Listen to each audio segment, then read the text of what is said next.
Okay. Thank you very much, Warren, for coming this evening and honoring us. And I don't think you need much of an introduction, but I just will say that I think it's fair to say that you are the most respected investor in the world, and I think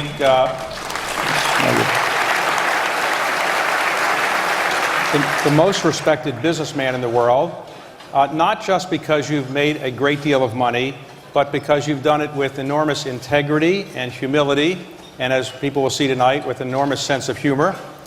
And in addition to being a business person that everybody would aspire to be, he has in recent years become, with Bill Gates and Melinda Gates, the largest philanthropist in the world.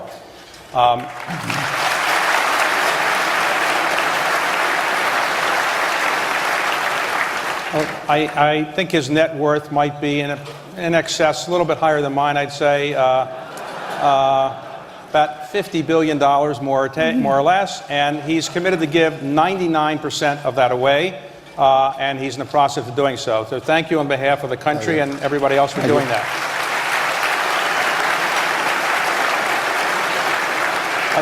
Your background is pretty well known, but some people may not know that you actually spent much of your formative years in Washington, D.C. Your father was elected to the Congress, so you moved here. You went to Alice Deal Junior High School, got a lot of C's and D's, as I understand. And then you went to Woodrow Wilson High School, finished 16th in your class, but you were... Class of 17, we might add. Right.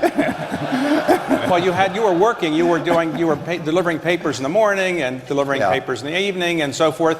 And my question really to begin is that many people who grow up in Washington love living here and they want to stay here. So they hope to aspire to be the head of a lobbying firm someday or the head of a congressional staff or something. Do you ever have any regrets that you might have been able to make something of yourself had you stayed here? Well, I'm still young, David. I may come back. I went out to Alice Deal today. First time I'd been there in 65 years, and I met the principal. I went to Wilson also today, but at Alice Deal I tried to get my record expunged, but I had no luck.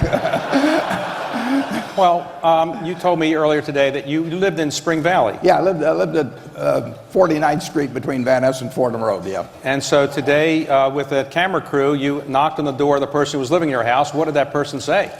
Well, we had a good time. I mean, the house seemed to have shrunk, but she was very a wonderful woman. She's lived in the house for 30-plus years, and we got along very well. And then we retraced my paper out. So when you were growing up in Washington, you were already a business person. Well, I thought so. I didn't get a lot of public recognition as such, but so you were making money, and as I understand it, you filed your first tax return when you were 14 years old. Yeah, it was for the year when I was 13, and 13. I filed it when I was 14. Yeah. Okay. And did you think the tax rates were too high then, or not? It hurt more in those days. I did deduct my bicycle and my watch as business expenses, and only because the statute of limitations is applied. I took them entirely. Apparently, I never used my bicycle for pleasure or my watch. I never looked at my watch except when I was delivering papers. So after you graduated from Woodrow Wilson, you then went to actually the University of Pennsylvania. Correct. For a year and a half, and then you transferred back to the University of Nebraska. Why did you leave Penn? That was a great business school. Why did you leave? Yeah, I felt I wanted to quit after 1 year, to give you the honest answer on it. My father talked me, he kind of talked me into going to college in the first place, and then he talked me into going a second year, but he said if I went a second year, then I could drop out. And so then I went back to Nebraska. That way I got out of college in 3 years, and so it sped things up. And I plan to live in Nebraska. So when you graduated from the University of Nebraska, you applied to Harvard Business School and were rejected. That's true. Has Harvard ever announced that they've regretted that decision? Well, I understand the development officer is kind of unhappy.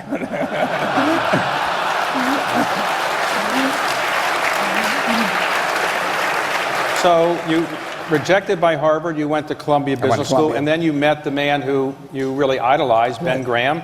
And when you took his class, was he as great as you had thought he was going to be? He really was. He only taught one semester, one class. I mean, he came up from Wall Street and taught this class. That's the reason I went to Columbia. And I knew I'd already read all the books and everything, but it was inspirational just to be around him, and it made a real difference in my life. So when you graduated, you wanted to go work for him and in his firm, and then he rejected you for an interesting reason. In those days, I understand that there were Jewish firms and non-Jewish firms, and his was a Jewish firm, and you weren't Jewish, so he said because you weren't Jewish, he didn't hire you. Is that right? That's true. And I was ready to convert, believe me. I think they might have felt it was a little phony at the time. So but it was true that there were very few firms in Wall Street that would hire Jews at that time. And Ben only employed 5 or 6 people. But he told me to the extent that they were able to employ 5 or 6 people, he really felt that the Jews could not get into most jobs in Wall Street, and that they were going to employ only Jews. Well, his name was Ben Graham, but actually his real name was Ben Grossbaum. Well, his parents, I think they changed their name. Yeah, my son is named Howard Graham Buffett, named after Ben, and he's very glad that Ben's father changed his name. So you moved back for a while to Nebraska, but then he ultimately changed his mind and you went to work for Ben Graham. I kept pestering him. Yeah, I made a real pest of myself. And in those years, what did you aspire to do? Did you aspire to become a very wealthy person? Would you want to be buying stocks? Would you want to buy companies? What was your aspiration in those early days? I loved just analyzing securities. I just spent hours and hours and hours. I kept turning the pages of Moody's, which instead of going, you had no internet then or anything else, so you had 2 sources of information, Moody's and Standard & Poor's. And we happened to have these sets of Moody's. They were in aggregate, probably about 8,000 pages, about 5 different manuals. And I went through those page by page. And, well, it must have been exciting. Yeah,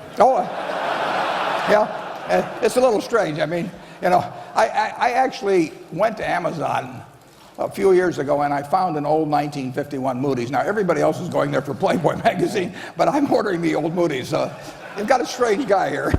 Well, when you were working in New York, you were attracted to one of the companies that Ben Graham was involved with, which was Geico. Absolutely. As I understand, you came down and knocked on the door of Geico, and you just started talking with them. And yeah, it was really a lucky day. I was at the Columbia University Library. And I looked up Ben in Who's Who in America, and it had a whole bunch of things. But it said Chairman, Government Employees Insurance Company. So I asked the librarian, how can I learn more about this? I'd never taken any courses in insurance. And he said, well, there's this big BEST manual. If you read that, you can find out about the company. And there was 1 page on Government Employees Insurance. So that Saturday, I got on the first train, and I came down to Washington, and I went to the headquarters of what was then called Government Employees Insurance. And to my total surprise, the place was locked. I mean, people didn't work, and people normally worked on Saturday. People in Washington didn't seem to work on Saturday. So I kept pounding on the door, and finally a janitor came. And I said to the janitor, I said, is there anybody here I can talk to except you? Now, he didn't seem to get offended at that particular introduction. So he said, there's a fellow up on the I think, 6th floor, and he's the only one here. And he was a man named Lorimer Davidson, and Lorimer Davidson changed my life in a big way. He was a wonderful, wonderful man. And he talked with me for maybe 4 hours on a Saturday and gave me an education like I'd never gotten in school.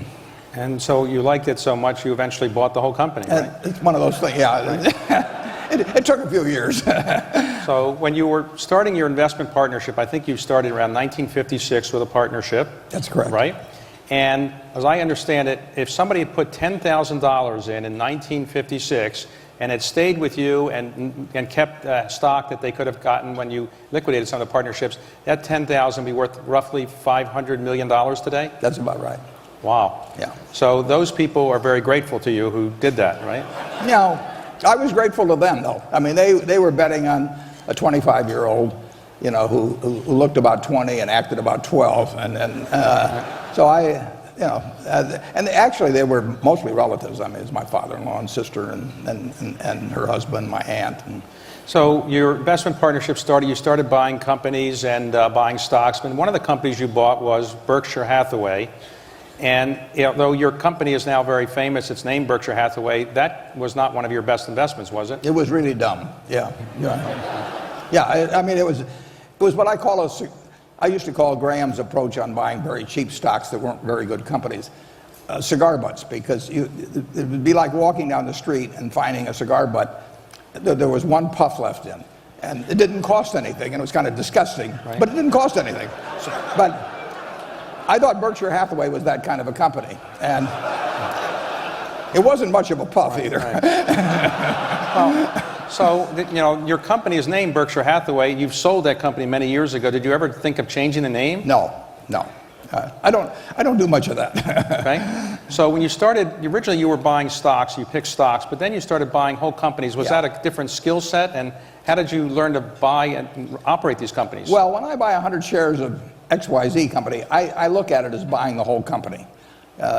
And so I've always looked at buying stocks as buying businesses. So it really wasn't a different situation. Now, I couldn't resell it, and I couldn't, if I owned the stock, I couldn't change managements, which I could if I owned the whole company. But it was basically the same approach. I'm a better investor because I'm a business person, and I'm a better business person because I'm an investor. They cross over. Well, today, Berkshire Hathaway has how many different companies that are part of the It's got about 75, but some of those own more companies. So you have 75 companies, you have about 270,000 employees. 270,000 employees. How do you manage all that? You have a very small office. How many people do you have in your office managing all this? Well, we're now up to 24. Well, we're on one floor. We're never going to leave one floor. I tell them they can hire all the people they want, but we're not going to leave one floor. So if they want people sitting on their lap, go to it, So do you sit in your office during the day looking at new ideas for companies? Is that how you spend your time? I like to read a lot. So I read newspapers, and I read all kinds of financial information. And basically, I'm looking for one good idea a year. And do people send you letters over the transom? Has any of those ideas ever worked? Occasionally, but not very often. But I only need one a year. Okay. And we're in June, incidentally, David, if you want to help me out. Okay. All right. Okay. Well, we have a couple companies we'd like to sell to you, but you don't pay high prices. But so, in your office, do you have a computer in your office that you use? Not in my office, but other people in the office have them. Okay. So I know you're not a famous technology person, but do you have an iPad or do you do internet things? Oh, I do internet things. Yeah, I love the internet. I mean, the internet, it's fascinating to me because it's probably affected my life, almost as much as, say, Bill Gates did. When Bill and I appear together, sometimes we use the trick question of, aside from email, which one of us is on the computer more? And the answer is me. Because you play bridge on the computer. I play bridge on the internet. And right. every night you spend... Yeah, a couple hours a night. And after all these years of doing it, are you a champion? No, I'm not even close. I just have a good time it's the most interesting game I've found. And do people know that they're playing with you over the internet? I use the name T-Bone, and it's gotten around that I am T-Bone. Yeah, I used to put my age as 103, so when I did something dumb, people would say, for a guy 103, he's not bad. But So you met over the years Bill Gates. How did you first meet Bill? How did you first meet him? I met him on July 5th, 1991. Meg Greenfield, who some of the people here probably knew, had a house out in Bainbridge Island out right there in Seattle. And she'd called me in the late 80s, and she said, Warren, I love Seattle. Do I have enough money to buy a second place? And I said, Meg, anybody that calls me and asks does have enough. It's the ones that don't call. So she bought this house, and she wanted to show it to me then in 1991. So actually, Kay Graham, Raleigh Evans, maybe one or two others went out there and visited Meg. And then Meg knew the senior Gateses. So she called up Bill Sr. and Mary Gates and said, I've got this crew out here, and could we drop down? And Mary said, fine. And then Mary called up Bill and said, Warren Buffett's coming down, and would you like to come down? He said, hell no. What do I have in common with that guy? He doesn't understand technology. He's hopeless. And Mary was very determined, and she said, you're going to come, Bill. And so they negotiated a while, and finally they got down to where he said he'd come down for, an hour and 27 minutes or some other thing. And he came down, and we hit it off, and we were still talking 10 hours later, and we became good friends. But he never convinced you to buy Microsoft stock or buy technology companies? He didn't try to. He tried to get me to use a computer. Did that work? Eventually. When I learned I could play bridge on it, I got interested. I still don't understand what happens with it, though. I thought he originally said, I'll get the most beautiful woman working at Microsoft and come and install That's what he did, but he was engaged to her, so Melinda, so it didn't work. So as you got to know Bill better, did he influence your views on how to make investments, or influence your views on philanthropy? I wouldn't say too much. We have a group of maybe 50 people that started getting together in 1968. We meet every other year. Don Graham was here tonight as the Buffett group. Yeah, and at those meetings we would talk about various subjects, and philanthropy was an important subject. So I think it was maybe in 1993 or something like that. We had a meeting. I think it was in Ireland at that time, and I actually brought along the Gospel of Wealth for everybody to read. We discussed it then. But so our thinking sort of evolved together in a way. But have you ever regretted not getting involved in giving away money earlier in your life, or you've done it? My wife regretted that. She thought she liked the idea of giving away. We both agreed on giving away all the money. I mean, once we had everything we wanted, and we've had everything we wanted. I mean, and the surplus wealth I have has no utility to me. It has all kinds of utility to the rest of the world if used properly. Right. So we agreed on that early. She would have liked the idea of giving away more of it earlier, and I felt that I was going to be a better compounding machine than most places, and that there would be a whole lot more to give away later on. So I told her, I'll pile it up and you unpile it. You know. All right. Now, your father was a very conservative Republican congressman, right. And you were probably a liberal Democrat. Is that fair? Well, yeah, I was always very conservative back. You were conservative or when he was alive, right. And then you later moved further to the left. And it's fair to say you're a liberal Democrat now, or? Yeah, I'm not a card-carrying Democrat. I support certain Republicans, and I have, and actually this year I gave some money to a Republican congressman. And you've become famous recently in Washington for, among other things, the Buffett rule, which says that people's, I guess, tax rates should be at least as high as their secretaries. Yeah, in terms of the aggregate of payroll and income taxes. I couldn't get a disease named after me, so I had to settle for a tax. I mean. And have any of your friends suggested that you compensate your secretary in capital gains kind of things so she could pay a lower rate? She's been suggesting that lately, yeah, right. Yeah, she's always on the phone with some tax advisor now. The interesting thing is people have speculated about how much money she made, but the tax rate actually above $106,000 for most people goes down if you take the aggregate of payroll and income taxes, because the payroll tax is the most regressive of all and quits at that point. And so actually between, say, 106 and 200, in most cases the rate would go down. Well, your financial acumen is pretty well known. So we now have in our country $15.5 trillion of debt in our federal government, and $1 trillion a year or so adding up. What would you do if you were able to wave a wand and try to fix our debt problem or deficit problem?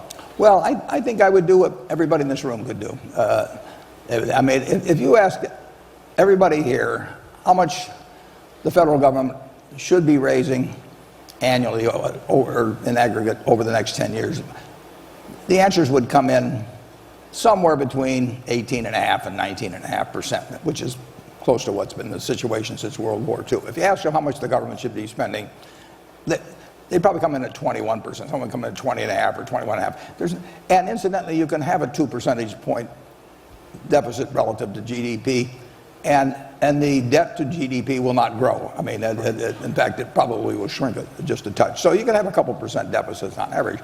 And I would take the plan that 90% of the people here would come up with to get to that 19% of revenue or to get to 21%. It can be Simpson Bowls, it can be a bunch of different things.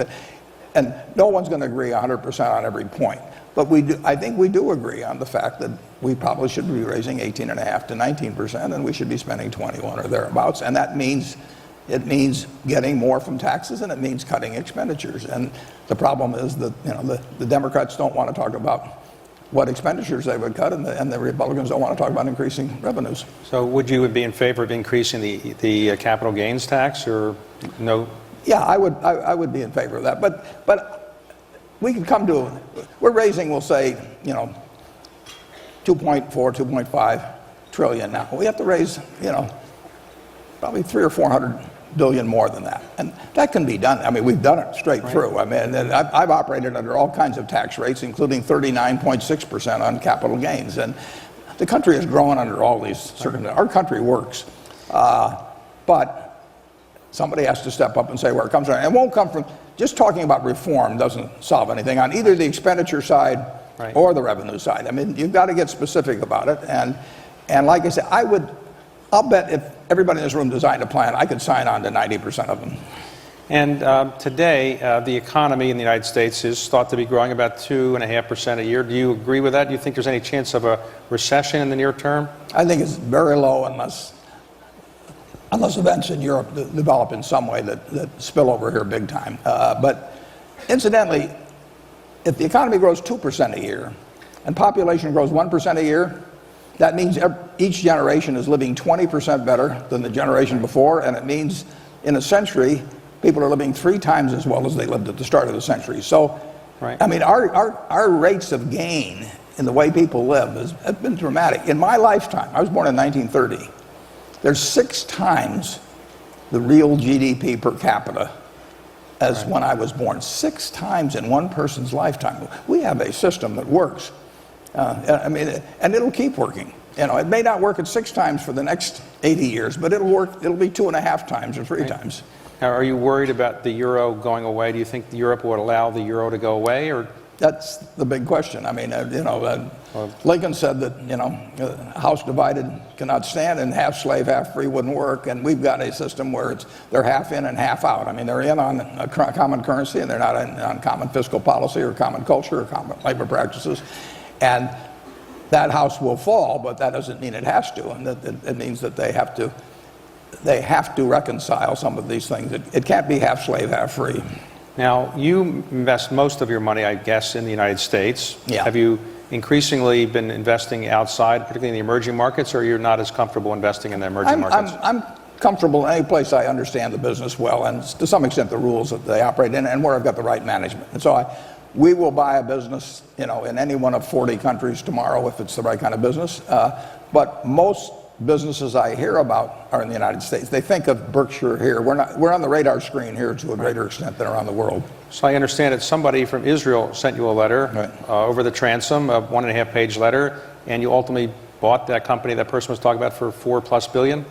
We bought 80% of it for $4 billion, and he wanted me to go see it. He told me what a wonderful plant he had and everything, and I said, I'm not going to go see. I don't go to Iowa, as far as that's concerned. and he said, no. He said, you've never seen a plant like this. And I said, Eitan, I said, I love your business. I love you. I'll give you $4 billion, but I'm not going to go to, I'm going to start crossing oceans or anything crazy like that. So he said, well, if you buy the business, will you come? And I said, yes. So we bought the business. And then I went to Israel, and it was everything he said. And he was very pleased.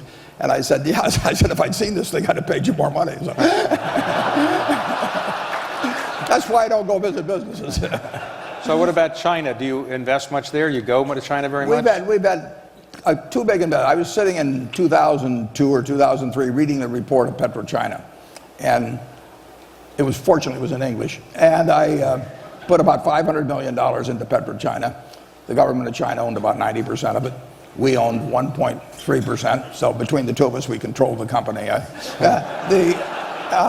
And we made quite a bit of money out of it. It was a very, very cheap company. I mean, it was one of the huge oil companies in the world. The whole company was selling for $35 billion in the market, and that was ridiculous. Now, one of your most famous investments is Coca-Cola. You bought it relatively cheaply. It's very good for you, everybody. Now, when you I don't care whether you drink it, just pour it on your neighbor, but open the can. Now, when you were a young boy, you were addicted, I was told, to Pepsi. How did you switch to Coke? Well, I would like to say, of course, that I just finally grew up and understood. When I was a kid, Pepsi was 12 ounces for a nickel, and Coke was 6.5 ounces for a nickel. And if you have any insights into my personality, you'll know which I bought. So, of the investments you've made over the years at Berkshire Hathaway, which one would you say was the single best investment? Is there one that you really are most proud of?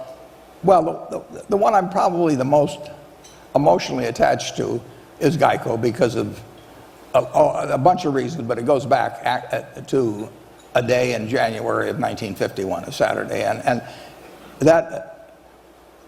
what Lorimer Davidson did for me changed my life, and he didn't have to do it. I mean, I walked in there as some 20-year-old kid on a Saturday, and he spent 4 hours educating me, and then he became a friend for life. And then subsequent people are Jack Byrne and Tony Nicely, who's here tonight. I mean, it's just been a wonderful association, whether we made any money or not. But we've done pretty well on the investment too. But beyond that, it has a special meaning to me. Are there investments that you really wish you had never done? What's your worst investment? I made a lot of terrible deals, and the worst. It's hard to. Probably the worst deal will be one I make in the future. But the current title, I bought a company, and incidentally, I did it. I mean, we do not have PowerPoints around or people explaining this stuff to me. I just go out and do them. And we bought a company called Dexter Shoe. George Mitchell's here tonight. He knows the company. And we paid $400 million for it, which went to zero, but we paid $400 million in stock. And the stock we gave up is probably worth maybe $3 or $4 billion today. So whenever Berkshire goes down, I feel better about that deal. I mean, what about the deals you passed on? You famously passed on Intel when it was getting started, I thought, and other. Yeah, I knew Bob Noyce pretty well, and we bought it. We bought the converts when they were private, or just because of Bob. We bought them at Grinnell College, and the endowment of Grinnell College went from $8 million to $1 billion in about 12 or 14 years. So, and Intel was a help on that. But in the end, I don't worry about things I don't understand. I mean, I think it was Tom Watson Sr. said, "I'm no genius, but I'm smart in spots, and I stay around those spots." Right. And there's a lot to that. And knowing your circle of competence is where that perimeter is, right, is enormously important. And the fact that there's all kinds of things I can't do, and there's plenty of companies I can't analyze, but I don't have to worry about that. Well, of all the companies you bought, maybe the one that brought you the most trouble was Salomon. When you bought it, at one point it was almost, in effect, put into bankruptcy, and you had to go and run the company. Was that the most difficult experience you had at Berkshire Hathaway? I would say that probably was, yeah. I was there as CEO for 9 months and 4 days, and it was 20 years ago, and I think I remember every day of it. So today, when you have all these managers running your 75 different companies, do they call you every day and say, "I got this problem or that problem," or how often do you talk to them? No, if they need to call me, they're in trouble. We buy businesses where the managers come with them, and there are some managers that I don't talk to once a year, and there's one I talk to almost every day.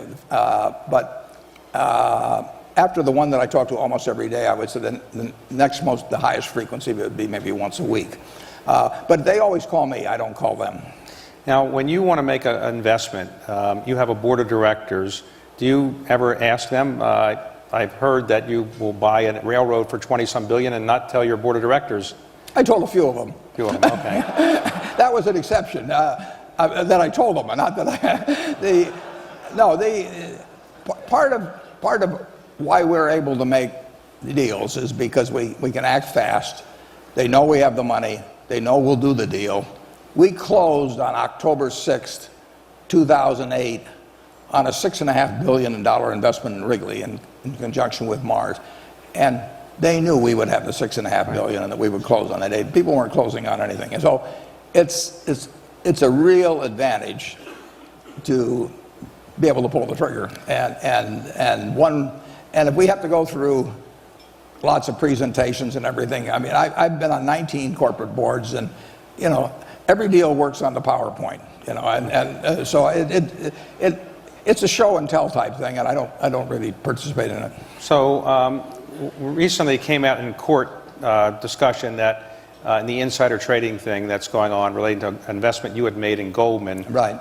It came out that you had set the deal, and you told the investment banker, "This is the deal," and they had to get back to you, but you said, "Don't call for a few hours because you're going to Dairy Queen," right, with your grandchildren. Is that right? That's true. You didn't want to be disturbed on a deal? Well, I knew what I would do, and I told them what I would do, and if they wanted to do it, fine. If they didn't want to do it, fine. I mean, we don't really negotiate at Berkshire. It's just I don't have enough time, to spend the rest of my life, negotiating with people. So I tell them what I'll do, and if it works, fine. If it doesn't work, fine. Then. Now, famously, people wonder who will be your successor, and I wonder if tonight you wanted to give us any insights into that. Well, I have left the directors a Ouija board, and I plan to keep in contact with them. I don't want to disappoint you, but you're not on the short list, David.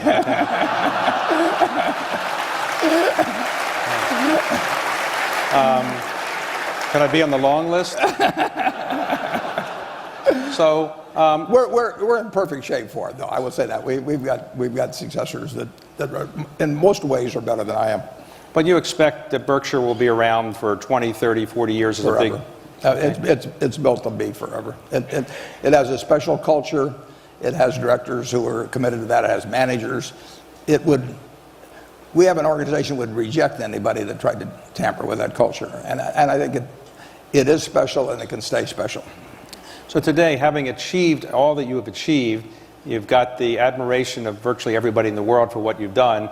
What kind of motivates you to keep going? What are your aspirations over the next 5 years or so? I'm having the time of my life. I mean, I get to do every day exactly what I like to do with people who I love and who seem to like me pretty well. And it doesn't get any better than that. I tell the students that come to see me, and I have 48 universities come out every year, I tell the students, take the job you would take if you didn't need a job. And I've got the job that I don't need a job, and I've got that job. Now, you're giving away 99% of your wealth. You have 3 children, 7 grandchildren, and 9 great-grandchildren. That's it. And do any of them ever say, maybe you could leave some of that to me, or they've never... Well, I'm leaving some of it to them. And one of the things I do is that I don't write a will very often, but when I write a will, I give it to my children first before I sign it.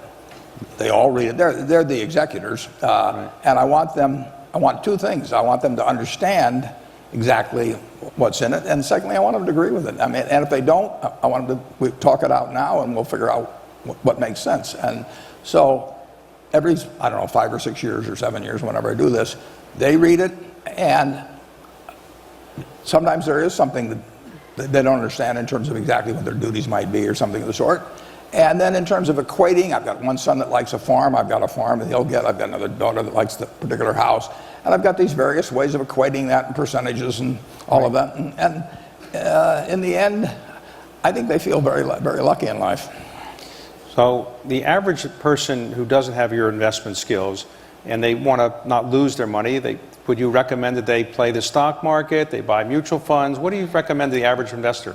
Well, playing the stock market, no, playing is not a word I would choose. I would recommend that they put a similar sum, and maybe they'd be earning more as they went along, but save something every month and basically put it in an index fund. Right. They are not in a position to make judgments on stocks themselves. They're not in the game any more than Right. I can prescribe in medicine or something of the sort. They will get a good result. The American economy has done wonderfully. I mean, if you take the 20th century, the Dow started at 66 and it ended at 11,400. Right. Now think of that. How could anybody get a bad result in investing starting at 66 and 11,400? But a lot of people do because they jump in at the wrong time or they think they know this stock versus that stock. But the average person should just consistently buy equities, which to me are by far the most attractive investment choice around, and put it in, and if they do that for 20 or 30 years, they'll do very well. But you don't subscribe to the efficient market theory that says that basically you can't beat the stock market? You subscribe to that theory that you can't, or you... Well, if I'd subscribe to that theory, Right. I'd still be delivering papers. Right. Yeah. Right. No, I don't think there's any question that certain people who evaluate stocks as businesses can make intelligent decisions about businesses which will enable them to do very well in the securities market. But I don't think somebody that is listening, to a TV channel tell them what to do, or somebody jumping around with histrionics, or even some salesperson who's getting paid more money for selling them something and getting them to change tomorrow is the key to it. Now, you gave away, or committed to give away, the bulk of your money to a foundation set up by other people. Why did you choose not to just have the money go to a foundation named after you that presumably you would control? And how did that idea come about? Well, originally I'd actually planned, I thought my first wife would outlive me and that she would give away the money, so that it would have gone to a foundation that she ran. But the idea was to get the money spent. And you say it's run by other people, but if you set up the Ford Foundation or you set up the Carnegie Foundation, they're being run by other people. It's just that the Carnegie didn't know who they would be, or Henry Ford didn't know who they'd be. So they are going to be run by other people if they extend beyond your lifetime. And I picked people that I had enormous confidence in the fact that they had a similar judgment about where money should go, and where I thought they would do a first-class job of administering it. And then, I mean, in the case of the Gates Foundation, I get people that are putting up their own money big time, who are very able people, who are working full-time at it themselves, who aren't charging me anything. And I've got these foundations that are run by my children that it's been wonderful for them, and they each have a separate foundation so that they can follow their own interests and not have to sort of roll logs as to who votes for this one or that one, and it's all worked out perfectly. And what was Bill Gates' reaction when you called him and said, guess what, I'm giving you $50 billion eventually? I think he said, what? No, I shouldn't joke about this. No, I don't remember exactly what he said, but I think he was surprised. Okay. And did he suggest you put your name on the foundation as well? No, I don't want my name on anything. There are all kinds of people that do want their names on it. So if you can sell it to some other guy, why should you give it to me where you don't get anything out of it? Okay, I understand. So, as you go forward now, are there certain things that you would like to accomplish beyond what you've accomplished? Are there certain social problems you'd like to see being solved, or economic problems, or is your goal mostly to keep your company doing well and give away the money? Well, in terms of personally, sure. I want Berkshire. I mean, that is my painting in life. I've been painting it all my life virtually, and I want to keep painting it and have it become even more of what it already is. And so that's what I love. Anything that works positively for Berkshire in terms of adding better businesses, having wonderful managers around, anything makes them be in a position to get their full potential from their companies, I love. And I'll do that as long as I can. I like the idea that basically the fruits of that, will be used by some very intelligent people to improve the lot of a whole bunch of people who didn't get the lucky straw in life like I got.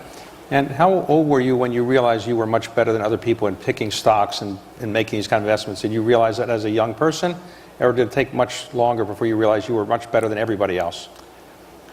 It sounds obnoxious, but I thought I was going to be pretty good early on. I went through this period at Woodrow Wilson, where I was really bad at Alice Deal, but I was kind of working out of it at Woodrow Wilson. And I had these teachers that I caused some trouble to, but they did think I knew a lot about stocks. And of course, in those days, teachers put all their money in AT&T. I mean, that was the ultimate safe investment. So when I was feeling particularly obnoxious, I shorted a little AT&T and brought the confirmation, showed them to the teachers, made them worry a little. But you couldn't love anything as much as I loved investments and not get fairly good at it. I read every book in the Omaha Public Library on investments by the time I was 11, and we moved back here. And as soon as I got back here and my dad was in Congress, I said, get everything in the Library of Congress, I want to read it. Well, there's one company in Washington we didn't mention. You obviously bought Geico, and that's one of your most famous investments, but you made a very famous investment in the Washington Post many years ago. What attracted you to the Washington Post, and how long have you held that investment? Well, I love the business as such, but when I bought the Washington Post company, this is pre-split, they had about 4.8 million shares outstanding, and the stock got down to 16, but thanks to the Nixon challenge to their TV stations and a few things, Bibi Rebozo and the rest, the stock cascaded down from 37. So when we bought it, the whole valuation of the Washington Post company was about $100 million. Now, if you'd asked any reporter at the Washington Post to go out and do a story on what the Washington Post company's constituent businesses were worth, they would have come back and said 400 or 500 million. So you were really buying a wonderful business run by wonderful people at 20 cents or thereabouts on the dollar. And it's almost a classic investment. If you'd asked any of the people who were selling their stock to us, what's the Washington Post company worth, they would have said 3 or 4 times what it's selling for. But they sold it because they thought it was going to go down the next day. And they were right for a while. But you've owned that now for 30... It's been 29 years. I mean, 39 years. So you are an optimist about the future of our country? It's a cinch. Yeah, we haven't lost the secret sauce. I mean, yeah, go back to that. When I was born in 1930, the Dow was 252 on the day before. I was born on a Saturday. Friday was 252. That was the high for the year. It was going to go down to 42. There's no connection in this, folks. But you know, if I'd seen that, my dad was going to lose his job, and he worked in a bank, and he had all his money in that bank, and it closed, and he had no money to pay his mortgage or anything. That was going to happen within a year. If you'd seen that, you said, this, you know, go back. It'd be like the old Woody Allen movie, you know, just don't even come out. And look at what has happened since that time. I mean, you know, we went through a terrible war, we went through a terrible depression, we went through 25% unemployment, we went through thousands of banks closing, 6 for 1, you know. We're not smarter than the people in 1930. We don't work harder than the people in 1930. We've just got a system that works. It's been working, you know, since 1776, and it'll keep working. Oh, any regrets in life?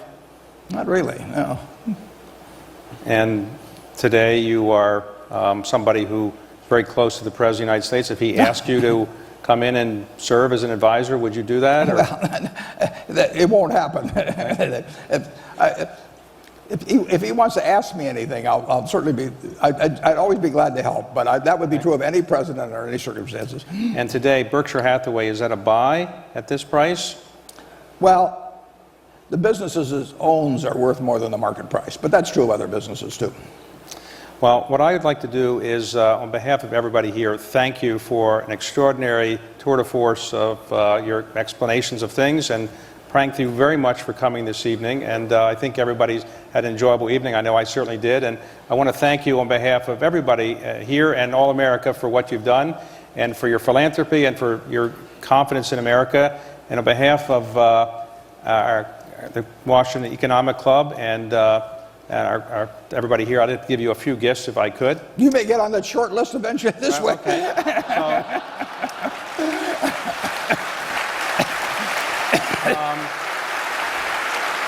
This is a Woodrow Wilson high school jacket we've had made up for you. Go Tigers!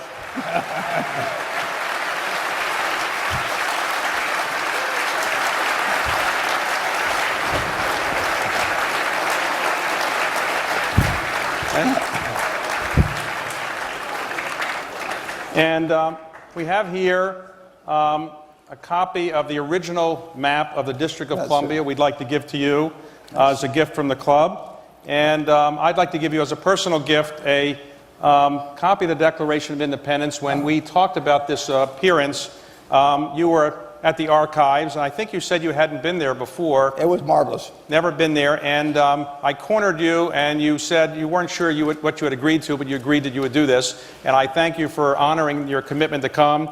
And this says, it's inscribed to you, and it says, Warren Buffett, a rare modern man with the essential traits of our founding fathers, great wisdom, courage, and leadership, and also great wealth. Oh, thank you. Thank you very much. Thank you. So, appreciate it. Thanks. Can we head off? Yes, thank you.